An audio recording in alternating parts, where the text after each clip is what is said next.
ప్రభుత్వం ఏర్పాటు చేసి ఉమ్మడి రాష్ట్రంలో సమస్యలనే కాదు, గత పాలకులు 10 సంవత్సరాలలో సృష్టించిన సమస్యలను ఒకటొకటిగా పరిష్కరించుకుంటూ తద్వారా తెలంగాణ ప్రజలకు మేలు జరిగే విధంగా మా కార్యాచరణ తీసుకున్నాము. ఎన్నికల్లో మేము ఇచ్చిన 6 గ్యారెంటీలను ఒకటొకటిగా అమలు చేస్తూ తెలంగాణకు ప్రధాన జీవనాధారమైన నీళ్లు, నిధులు, నియామకాలు అనే అంశంలో జరిగిన తప్పిదాలను ప్రజలకు వివరించుకుంటూ వాటిని పరిష్కరించే బాధ్యత మా ప్రభుత్వం తీసుకున్నది. ఆనాడు 72,000 కోట్ల రూపాయల అప్పులతో మొదలైన రాష్ట్ర ప్రభుత్వం ఈరోజు 7 లక్షల కోట్ల రూపాయలకు చేరుకున్నది. ప్రజలకు, పాత్రికేయ మిత్రులకు అర్థమయ్యే విధంగా చెప్పాలి అని అంటే, రాష్ట్రం ఏర్పడ్డ రోజు సంవత్సరానికి మనం కట్టాల్సిన అప్పుల యొక్క విలువ 6,000 కోట్ల రూపాయలు. సరిగ్గా 10 సంవత్సరాల తర్వాత ప్రతి సంవత్సరం ఇప్పుడు కట్టాల్సిన అప్పు 70,000 కోట్ల రూపాయలు. 1,30,000 కోట్ల రూపాయలు రాష్ట్రానికి ఆదాయం ఉంటే చంద్రశేఖరరావు గారు చేసిన అప్పులకు సంవత్సరానికి 70,000 కోట్ల రూపాయలు ఈరోజు బ్యాంకులకు చెల్లించాల్సిన పరిస్థితి, ఆర్థిక సంక్షోభం తెలంగాణ రాష్ట్రంలో ఉంది.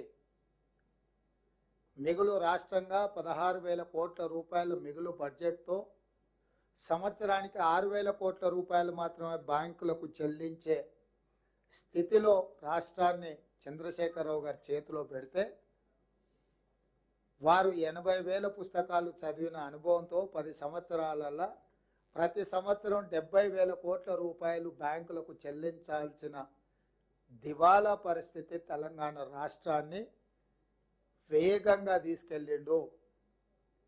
60 ఏళ్లలో ఆనాటి పాలకులు మన మీద మోపిన ప్రతి సంవత్సరం చెల్లించాల్సింది 6,000 కోట్లు. కానీ 10 సంవత్సరాలలో చంద్రశేఖరరావు మోపిన భారం 70,000 కోట్లు. 70,000 కోట్లు ప్రతి సంవత్సరం చెల్లించాల్సిన పరిస్థితి నుంచి మిత్రులు, ఉప ముఖ్యమంత్రి గారు ఆర్థిక శాఖ మంత్రిగా బాధ్యతలు చేపట్టి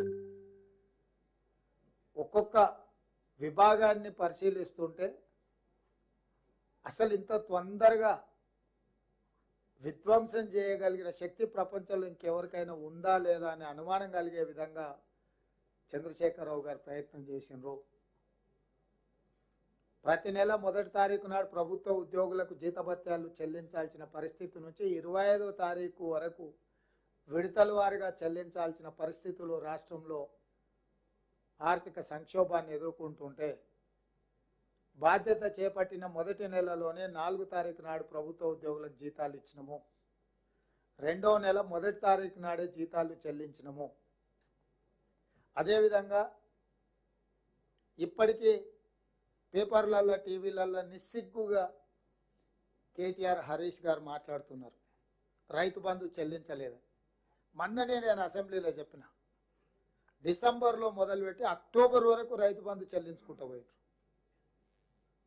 మేము జనవరిలో మొదలుపెట్టి మార్చి 31 లోపల Rythu Bandhu చెల్లిస్తాము, budget financial year ముగిసే లోపల రైతులందరికీ రైతు బంధు పథకం అమలు చేస్తాము, చేసి చూపిస్తామని మేము ఆ దిశగా ఇవాళ 15 రోజుల్లోనే రైతు బంధు చెల్లించవచ్చు.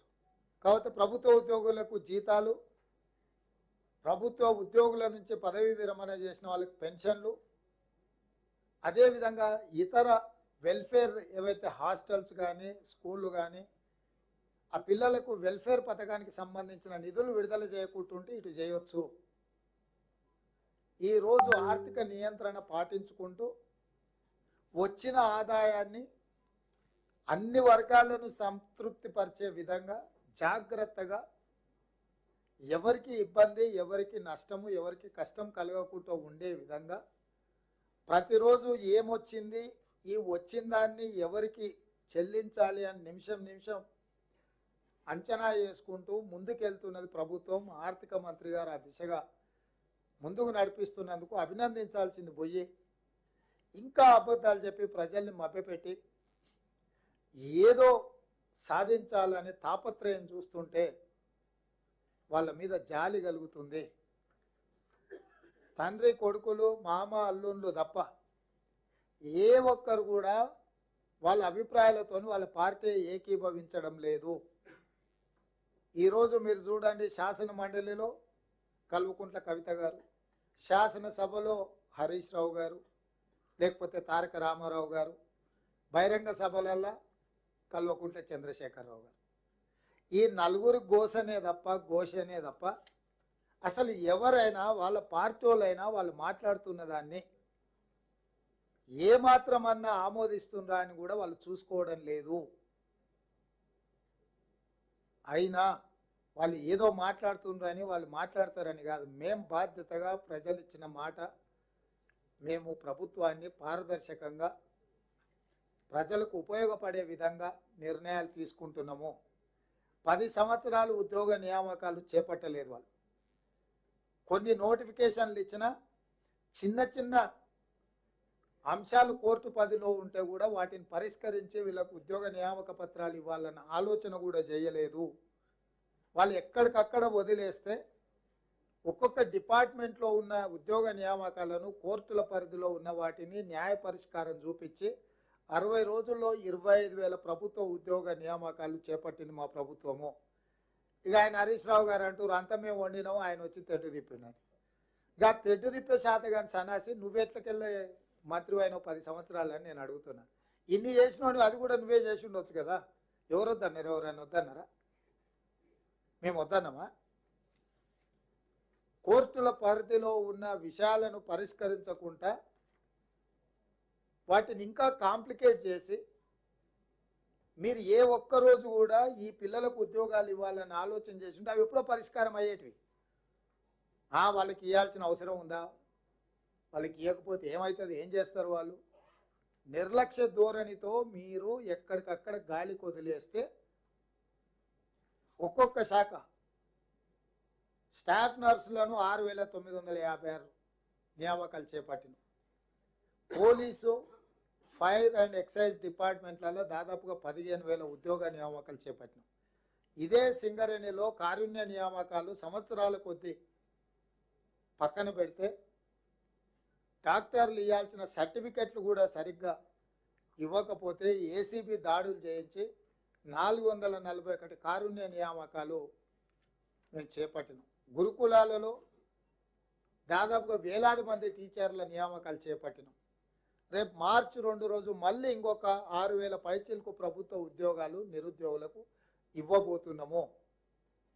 దాదాపుగా 70 రోజుల్లో 30,000 పైచీలకు ప్రభుత్వ ఉద్యోగాలు చేపట్టడం ద్వారా నిరుద్యోగ యువకుల యొక్క ఆందోళనని ఆకాంక్షల్ని దృష్టిలో పెట్టుకొని మా ప్రభుత్వం పనిచేస్తుంది.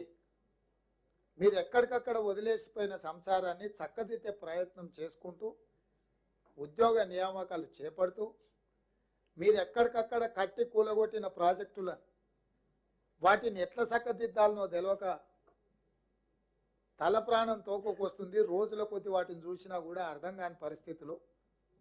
ఈరోజు అందులో నుంచి ఉత్తమ్ కుమార్ రెడ్డి గారు ఆయన ఏమంటారు, ఆయనకున్న అనుభవాన్ని అంత పెడితే కూడా వాళ్ళు చేసిన తప్పిదాలను లెక్క రాసుకోనికి కూడా సమయం సరిపోతలేదు. ఎంత బుర్ర లేకుండా. అందుకనే మన ఎక్కడో చెప్పిన దూలంలాక పెరిగిండు కానీ దూడకున్న బుద్ధి కూడా లేదు హరీష్ రావు కానీ. మేడిగా